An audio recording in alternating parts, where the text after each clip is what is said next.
मेहता का उल्टा चश्मा। तो मजा लीजिए आपकी अपनी गड़ा इलेक्ट्रॉनिक गेम का, जो आप डाउनलोड कर सकते हैं प्ले स्टोर या ऐप स्टोर से। अरे अरे भिड़े यार, क्या यार तुम शिक्षक हो भाई, पोपटलाल तुम एक पत्रकार हो और अय्यर तुम एक साइंटिस्ट। इतनी छोटी सी बात के लिए हम सोसाइटी में खड़े होकर इस तरह से झगड़ा करेंगे हैं? क्या क्रिकेट बच्चों को खेलना है या नहीं खेलना है, इसके लिए ये फैसला सोसाइटी में खड़े होकर लड़ झगड़ के करना है क्या? ये फैसला हम सोसाइटी मीटिंग में नहीं कर सकते क्या? अरे मेहता साहब, मेरे हिसाब से मीटिंग बुलाने की जरूरत ही क्या है? जेठालाल देखो, अब तुम भिड़े की तरह बात कर रहे हो।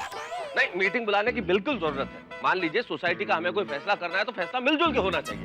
इसलिए आज शाम को मीटिंग बुला लेते हैं, उसमें फैसला कर लेंगे कि बच्चों को क्रिकेट खेलने देना चाहिए या नहीं। ये बराबर है। ठीक है ठीक है, नहीं नहीं, मैं लोकतंत्र में मानता हूँ, तो मैं तैयार हूँ मीटिंग के लिए। मेहता साहब, आपकी बात बराबर। हम लोग मीटिंग में तय करेंगे कि सोसाइटी में बच्चे खेलेंगे या नहीं खेलेंगे, लेकिन तब तक सोसाइटी कंपाउंड में कोई भी नहीं खेलेगा। ठीक है, वैलिड पॉइंट। बच्चों, जब तक सोसाइटी का कोई फैसला नहीं हो जाता तब तक आप लोग यहाँ कंपाउंड में क्रिकेट नहीं खेलेंगे, ठीक? Okay Mehta uncle. चलो भाई, फैसला भी शाम को करेंगे, अभी काम पे निकलते हैं।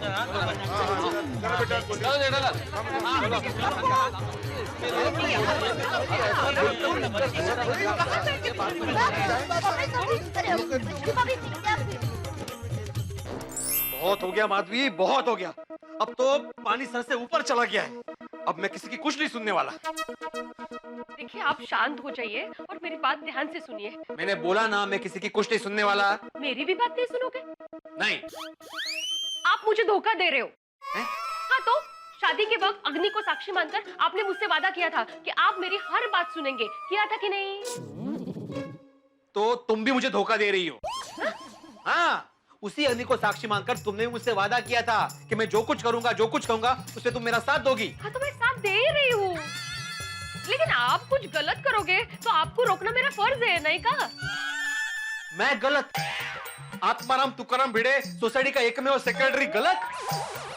ठीक है, एक मिनट, अभी बताता हूं। इसमें टप्पू सेना ने आज तक सोसाइटी में जो जो नुकसान किया है ना, उसका पूरा हिसाब लिखा हुआ है। बताता हूं तुम्हें अभी। ये देखो, आज तक टप्पू सेना ने सोसाइटी में 38 कांच तोड़े हैं, 12 गमले तोड़े हैं और 14 लोगों के सर फोड़े, जिसमें से 7 लोग तो सोसाइटी के बाहर वाले थे। भाई, आप ये सब हिसाब रखते हैं? रखना पड़ता है माधवी, रखना पड़ता है। अभी तो इसमें वो हाथी भाई का बोर्ड का और पोपटलाल के कंदी का लिखना बाकी है। वैसे तो आपके भी बहुत किस्से हैं। हाँ, तो आपने भी घर में कितनी तोड़फोड़ की है? कभी चाय का कप तोड़ा है, कभी चश्मा तोड़ा है, कभी कुर्सी तोड़ी है, कभी कांच का ग्लास तोड़ा है, तो कभी अचार की पल्ली। वो मैंने जानबूझ के नहीं तोड़ा है। टेक्स वनटे मी। टप्पू सेना भी जानबूझकर तोड़फोड़ नहीं करती, हो कि नहीं? आता कसं समजावू मी? मुझे एक बात बताओ, घर में अगर लीकेज हो और उसको रिपेयर ना करे तो क्या हो सकता है? छत गिर सकती है, दीवार टूट सकती है, बरोबर कि नहीं? वैसे ही सोसाइटी में लीकेज होना शुरू हो गया है। ये टप्पू सेना लीकेज कर रही है, तोड़फोड़ कर रही है हर जगह। अगर उसको रिपेयर नहीं किया गया तो आगे जाके बहुत बड़ा नुकसान हो सकता है। क्या क्या उदाहरण दे रहे हो आप? बच्चे हैं, बच्चे तोड़फोड़ करेंगे, मस्ती करेंगे। आपने बचपन में कभी मस्ती नहीं की? नहीं, बिल्कुल नहीं। अरे बचपन में मैं बहुत पढ़ाकू लड़का हुआ करता था। सब अपने बच्चों को मेरा एग्जाम्पल देते थे कि बनना है तो अर्जुन की तरह बनो। अर्जुन या आत्माराम? बड़ा मस्त, लेकिन बचपन में लोग मुझे अर्जुन की उपमा देते थे। अर्जुन का कैसे एक ही लक्ष्य था, मछली की आंख, वैसे मेरा भी एक ही लक्ष्य था, पढ़ाई पढ़ाई और सिर्फ पढ़ाई। बरोबर है अर्जुन जी, पर सब बच्चे अर्जुन नहीं होते हैं ना। और मुझे एक बात बताइए कि बच्चे कंपाउंड में नहीं खेलेंगे तो कहाँ खेलेंगे? उसका फैसला आज मीटिंग में हो जाएगा, लेकिन तब तक क्रिकेट बंद म्हणजे बंद, तोंड बंद। भिड़े साहब का घर यही है? हाँ, मैं ही हूँ भिड़े। आप? अर्जुन।